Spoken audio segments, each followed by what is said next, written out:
Welcome back to Frosty Eye Candy. So I'm going to jump straight in and show you the dried and resin results. Here we go. And when we get the light shining on it, check out that depth we get.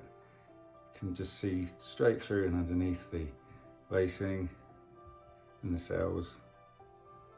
So how did I achieve this effect and what were the colours that I used? Well, it's funny you should ask that because I have them sitting right here. First off, it's one of our favourites of the moment. It's the metallics, the Rust-Oleum metallic accents, and this one is Gold Mine. There you go. It's a heavily pigmented paint. It's highly reflective, really sparkly. It's a beautiful base for our pour, especially when we use something like TLP Mango. Here it is. It's this glorious orange colour with a beautiful gold flash to it. So when we use the Rust-Oleum Gold Mine with this on top, it really makes for a highly reflective background to really give us depth to that bloom or the pour. And it gets accentuated when we use something like this. This one's Twinkle. It's the Interference Blue Violet, I believe. And what is an interference pigment? Now, I keep getting questions.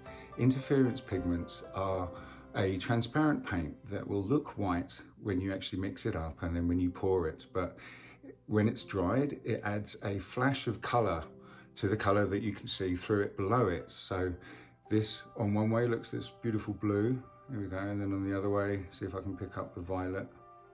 It's a bit tricky.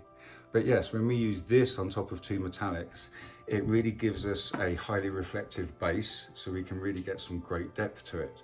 So we're not using just pigments alone, we've got to throw in some tube paints.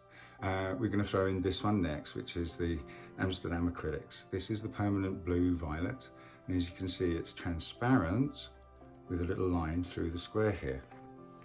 Now, we're going to be putting on top of that Enchantment, one of my favourites from this little piggy. I hardly ever get a chance to use it really, but as you can see, Enchantment is also a transparent right there. It's a gorgeous lilac colour, and I believe it has a kind of a flash of blue when you get it in the light. But anyway, that's going on top of the Amsterdam tube paint, the Permanent Blue Violet. So the next one we're putting down, it's this one by this little piggy. It's called Funk, and it's part of the Disco Neon range, slightly UV reactive, and that's going down on top of the Enchantment. So we need to put another tube paint down so our cell activator doesn't sink immediately through all of those pigments that we've put down. I'm going to put down just a little bit of this. It's the Amsterdam Standard Acrylic, the titanium white, the same one I use as the cell activator. I just mix it up in my pouring medium and it just adds just a little bit of substance for our cell activator to sit on. And while I've still got this and waving it around, we're using dual cell activators. We're using the titanium white and also cell activator with the Liquitex fluorescent blue. This works really, really well as a cell activator. I use the Shelly Art recipe of Amsterdam paint, or Liquidex paint in this case, and Australian Floetrol. Anyway, that's enough of me getting tongue-tied, my friends, waffling on. I'm going to zip it. I'm not going to mention anything about the new glasses that I've got, but please let me know what you think. And we're going to get on with painting. Okay, friends. So the first thing I should mention is this is a 6-inch cradle. And for those that don't know what a cradle is, it's just like a regular canvas that's stretched on a frame. But rather than canvas, it's just a piece of plywood. So this first colour we're putting down here, this is the Rust-Oleum, the Gold Mine. This is step one of our nice reflective metallic base to give us that nice depth to our pour. Apologies if you can hear a purr. My own little recording booth has been invaded by a cat and he won't leave. This colour that is just going down now, friends, this is the TLP and this is the Mango. So this is step two of the highly metallic reflective base.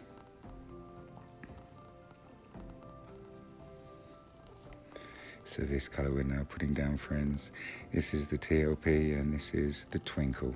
It's the Interference Blue Violet, and it's just the last step to really give us a beautiful iridescent deep reflective base for our transparent paints to sit up on top of. Speaking of transparent paints, here's our first one. Well, this is semi-transparent. This is the Amsterdam Permanent Blue Violet. Gorgeous deep blue colour.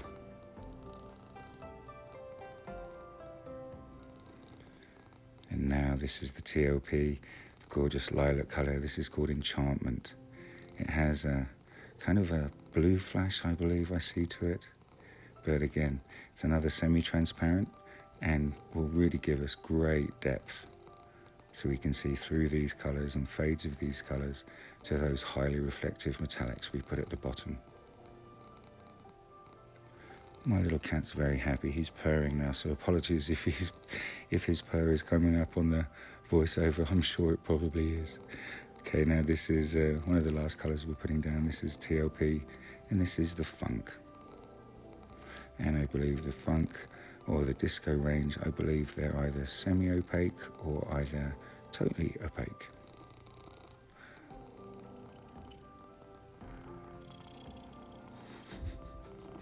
So now this is the Titanium White by Amsterdam, the standard acrylics.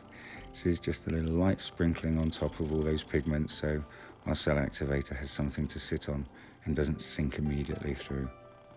So there's our white cell activator there. And here we go with the fluorescent blue cell activator. And now we're just going to make sure to giving it a tip over, making sure it's nicely in the middle of our little cradle. Excuse the back of my head while I start this blowout.